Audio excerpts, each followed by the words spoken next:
ఇంకా చెప్తాను వినండి. మరణం అందరికీ ఉంది, కానీ మరణించాలని ఎవ్వరూ అనుకోరు. ఈ రోజుల్లో అయితే పరిస్థితి ఇంకా విషమంగా ఉంది. భోజనం అందరికీ కావాలి, ఎవ్వరూ వ్యవసాయం చేయరు.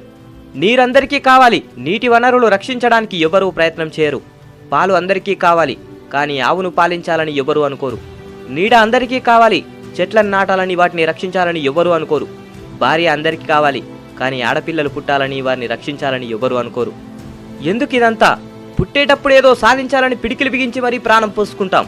పోయేటప్పుడు సాధించింది ఏమీ కూడా తీసుకుపోలేదని అరచేతిని ఆకాశానికి చూపించి ప్రాణాలు వదిలేస్తాం. జీవితంలో ఏది శాశ్వతం కాదు. ఎంత పెద్ద బంగ్లాలో ఉన్నా, ఎంత పెద్ద కారులో తిరిగినా, ఎన్ని పరుపులు ఎక్కినా ఇదే చివరి మెత్తటి పరుపు. బ్రతికున్న నాళ్ళు అందరినీ కలుపుకొని బ్రతుకు, అందరితో కలిసి నడువు, అందరినీ మెప్పిస్తూ బ్రతుకు.